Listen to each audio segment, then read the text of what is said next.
Watch my videos for competitive exam preparation and subscribe to my channel, like and share the video. मेरा यह video समीक्षा के तौर पर पेश करना मेरा उद्देश्य है। इसका किसी व्यक्ति, देश, राजनीतिक दल या संगठन से कोई लेना देना नहीं है। यह समीक्षा दर्शकों और छात्रों को सुनने और उन्हें ज्ञान देने से है। मेरे चैनल को लाइक कीजिए, सब्सक्राइब कीजिए। धन्यवाद। सरकार के हाथ मजबूत करे निजी क्षेत्र। जी हाँ, ये बहुत ही इम्पोर्टेंट एक्सप्लेनेशन है। जहां एक तरफ कई देशों में वृद्ध आबादी बढ़ती जा रही है और जापान तथा इटली जैसे देश घटती जन्म दर से जूझ रहे हैं, वहीं दक्षिण और दक्षिण पूर्वी एशिया में कामकाजी उम्र के लोगों की जनसंख्या बरकरार है। आज भारत में 2/3 लोग 35 साल से कम उम्र के हैं। देश की सबसे बड़ी ताकत देश के युवा हैं। युवा संभावनाशील शक्ति बिहार, उत्तर प्रदेश, झारखंड और राजस्थान जैसे राज्यों में यह स्पष्ट रूप से दिखाई देती है।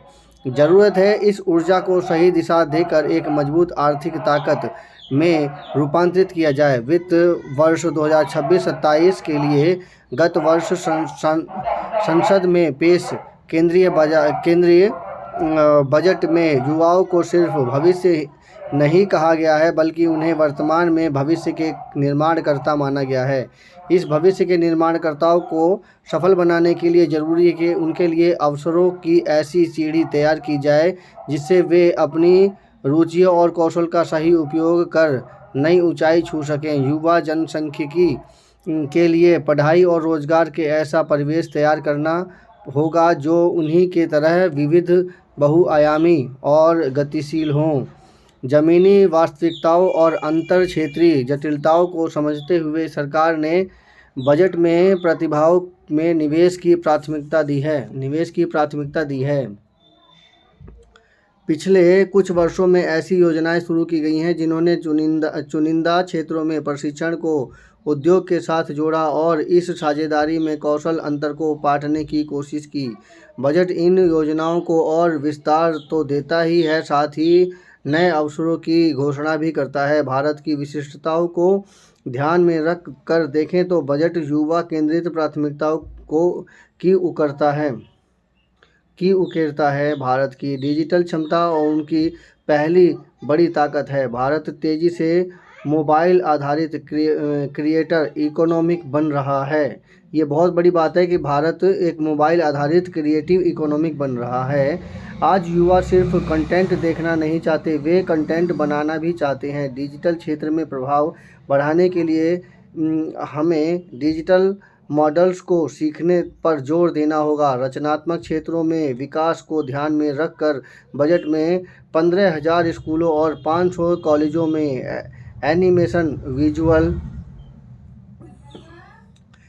इफेक्ट्स, गेमिंग और कॉमिक्स के लिए कंटेंट क्रिएटर लैब बनाने का प्रस्ताव है।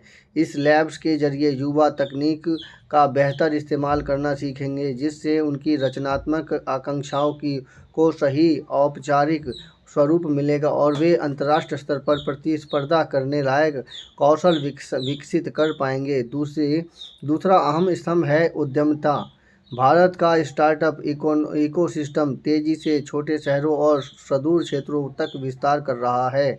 कौशल विकास और उद्यमिता मंत्रालय के आवंटन में 62% से अधिक की बढ़ोतरी इसका प्रमाण है कि सरकार भविष्य के लिए सही कौशल से लैस सक्रिय कार्यबल बनाने को लेकर गंभीर है। बजट में टियर 2 और टियर 3 शहरों में इकोनॉमिक रीजन विकसित करने की बात कही गई है। उद्यमिता और आर्थिक विकास के साथ जोड़ते हुए बात ऐसे शहरों की हो रही है जहां रोजगार के विकल्पों के साथ साथ बेहतर जीवन की आशा भी है।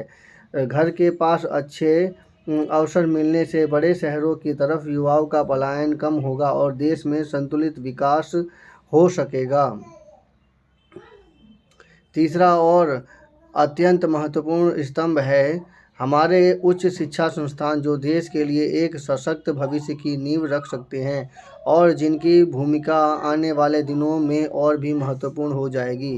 Education to employment and enterprises नामक एक स्थायी समिति बनाने का जो प्रस्ताव रखा गया है, उसका उद्देश्य है उच्च शिक्षा को रोजगार से जोड़ना, जिससे केवल डिग्री प्राप्त नहीं होगी बल्कि काम करने का कौशल भी विकसित होगा। साथ ही 5 यूनिवर्सिटी टाउनशिप बनाने की योजना भी बनाई गई है। ये टाउनशिप संपूर्ण शिक्षा का केंद्र होंगी, जिससे विश्वविद्यालय, कॉलेज, शोध संस्थान और कौशल केंद्र सबके लिए जगह होगी। इन टाउनशिप्स का निर्माण औद्योगिक इलाकों के पास होगा। इससे पढ़ाई के उपरांत युवाओं को रोजगार भी निकट के इलाके में मिल सकेगा। महत्वपूर्ण महानगरों में हम इस तरह के प्रयोगों का सफलता पहले देख चुके हैं। अब हमें उन नए क्षेत्रों पर ध्यान देना होगा जहां भारत विशेष क्षमता रखता है। इससे चिकित्सा, पर्यटन, आतिथ्य, खेल, विज्ञान, सेमीकंडक्टर्स, फार्मा और डिजाइन जैसे रचनात्मक उद्योग शामिल हैं। अगर शिक्षा, कौशल और उद्योग के बीच बेहतर तालमेल बनाया जाए तो इन क्षेत्रों में तेज़ी से प्रगति की जा सकती है। इस वर्ष का बजट क्षमता निर्माण, नई पहलों और बड़े पैमाने पर प्रतिभा विकास पर जोर देता है।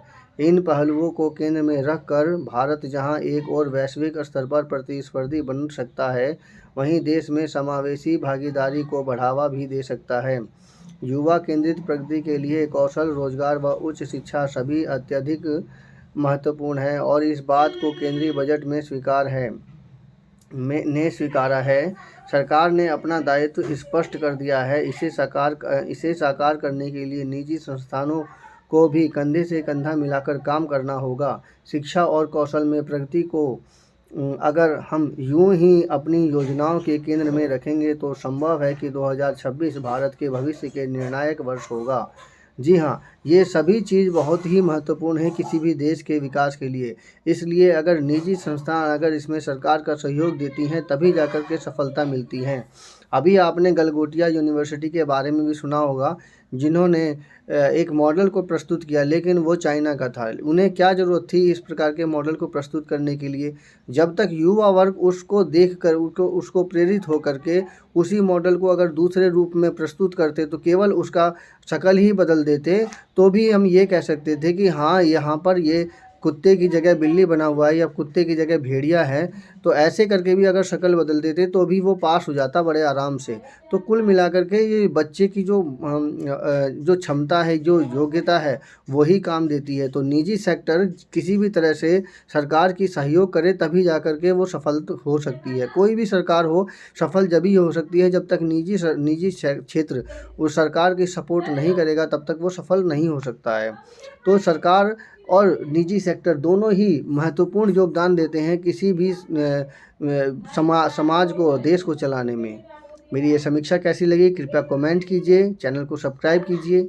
मेरे इस चैनल पे कंपटीशन से, एग्ज़ाम से रिलेटेड क्वेश्चन आते रहते हैं और जो कंपटीशन से, एग्ज़ाम से रिलेटेड जो न्यूज़ से खबरें आती हैं वो उसकी समीक्षा की जाती है, जो कि एग्ज़ाम पर्पस के लिए बहुत ही महत्वपूर्ण है।